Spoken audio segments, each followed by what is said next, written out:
If you want to be a state champion, we need to go.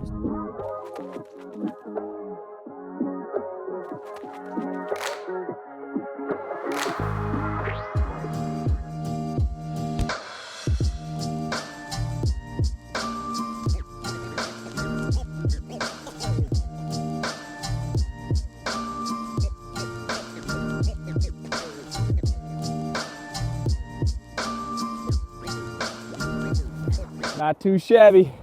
There it is. Getting that sunrise. All right, this is simply, and let me try and turn the light down so I don't blind you. This is simply a list for me. This is a reminder as I get back to running, not to avoid these mistakes. And actually, I've covered a lot of topics over the last 6 years. And so on the homepage, there's a little circle. That's the search box. Click on that search box and you'll be able to type in almost any topic you can think of. And I've probably talked about it. For example, we talked recently about anxiety and overcoming anxiety and how we can do that as runners, or how running helps us do that. Well, today, mistakes. So, oh man, 5 big mistakes. Some of them are bigger than others.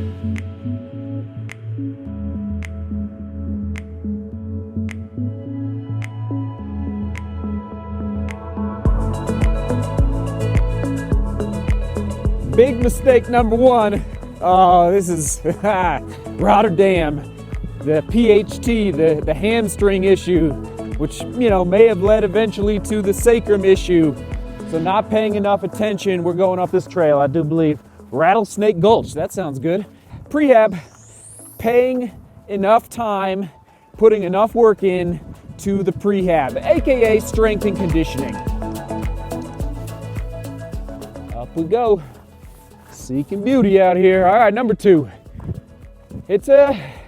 I consider it a mistake because it can steal away many years, months, training cycles of enjoyment.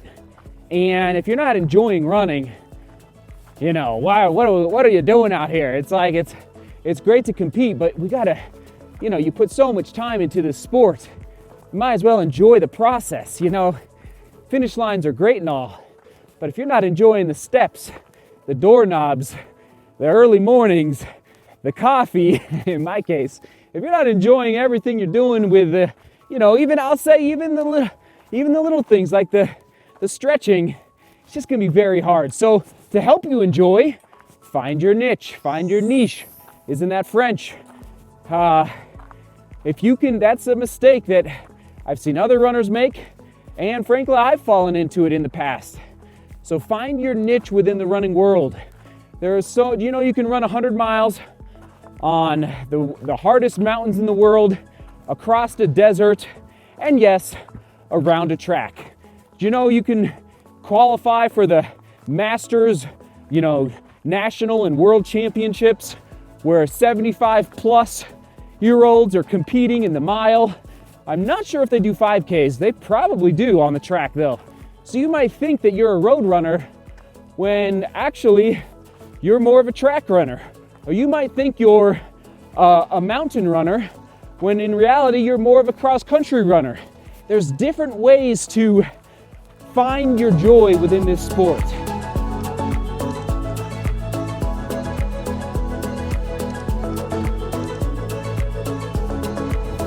I gotta stop on this bridge. The sun is just hitting the rocks. I'll get a shot here in a second. All right, here's the deal. Number 3, and actually clarifying the last one about niche and niche and finding your niche.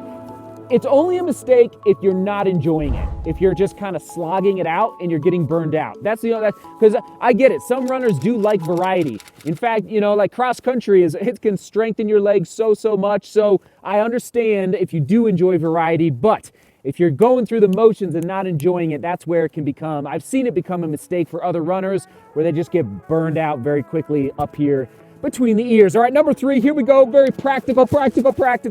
Again, I'm just trying to help my cause out by reminding myself here, study the course ahead of time. Road or trail, especially trail. So many times I've seen people get lost right out in a race. And so if you're not studying the course ahead of time, it's just challenging. And if I'm ever a race director, I will have 100 people out on the course directing, especially for ultra and mountain trail races. Like, I've just seen it happen so often where the course is not marked well, and it's so devastating for a runner to be put in 3 months, 4 months of training, and then to go get lost on the course anyway. So that's point number 3. And also, one last story. Senior year of high school for my brother, I was in college and I was just helping coach him.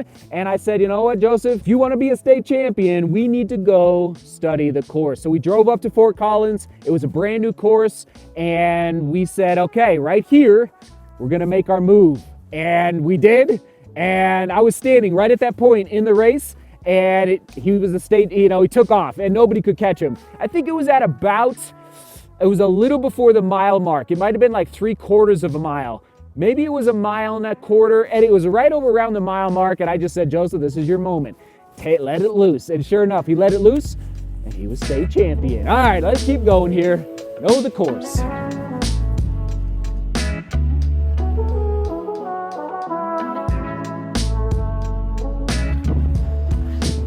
Almost to that sunshine. Number 4, don't neglect your recovery. Most especially the sleep factor. The sleep is where the adaptation happens to your training. That's where you get the benefits. The more you sleep, the better you sleep, the faster you're gonna get. It's just that simple. The science has proven that. So, sleep is an art form. I'm a earplugs, white box fan kind of guy. And True Love and I, we have invested in good blinds to block the sun out. It's especially with kiddos, just trying to get as many hours as we can in. That's one of the reasons I'm a morning person is, the kids are up very early. So don't neglect your recovery. That is number 4.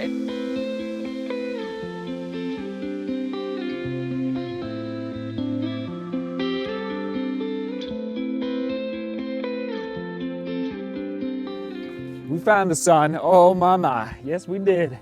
All right, number 5 connects so well to the comment of the day. I believe it was JTS92. Let me find it. I remind myself where I've come from, what did I achieve this year, and finally, what I enjoyed most about it and what I'd change/do differently next time. This is talking about setting running goals we talked about recently. And I know I keep driving this point home. It connects to number 2 about finding your niche, but I'm gonna keep driving it home because it's just, life's too short, is what it comes down to not enjoy the running you're doing. And I know it connects to finding your niche, which I just talked about a minute ago, but joy in that, and I know it's cliche, I know it is.